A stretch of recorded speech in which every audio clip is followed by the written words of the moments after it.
Morning guys.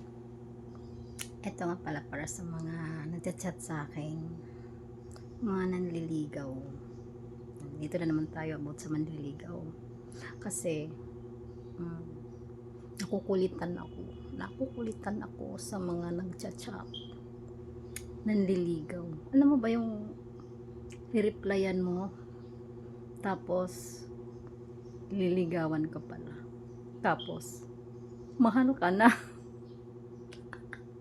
Yung mga ganun, di ba? Alam mo guys, check mo muna sarili mo. At saka i-check mo rin muna yung mukha ko. Check mo muna yung mukha mo. Check mo rin muna yung mukha ko. Kasi nai-stress lang talaga ako. Lalo na sa mga taong pinagkakatiwalaan ko. Hindi porket nagtiwala ako sa'yo, hahamakin mo na yung pagkatao ko. Porket mabait ako, akala mo gusto na kita. No. Pinapakita ko lang na mabait lang talaga ako. Ganun lang talaga ako. Hindi porket na single mom ako. Char. Single mom.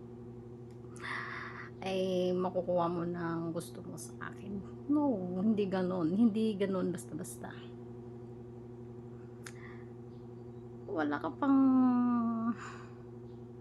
pinatunayan. Wala ka pang pinatunayan sa sarili ko. Wala ka pang pinatunayan sa sarili mo. So, yung wala ka pang nagawa sa buhay ko. Diba? Madali lang sabihin. Kasi mga lalaki, halos kadalasan sa kanila, inuuna yung sarili. Makasarili sila.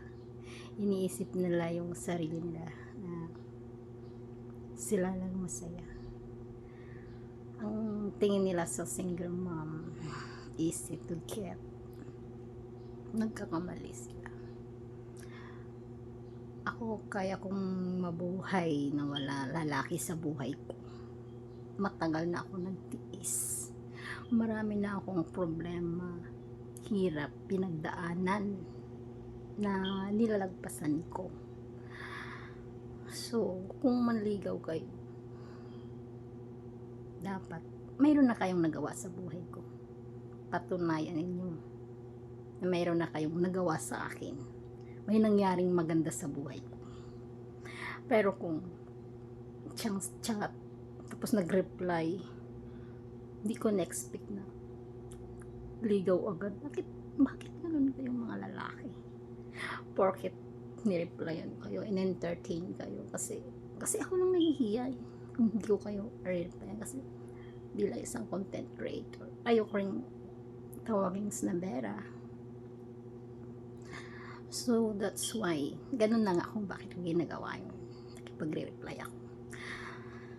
Tapos kadalasan, sa mga may mga asawa, kami mga content creator, pag nagsabi kami ng payakap, bisita ako sa bahay mo. Kasi doon sila na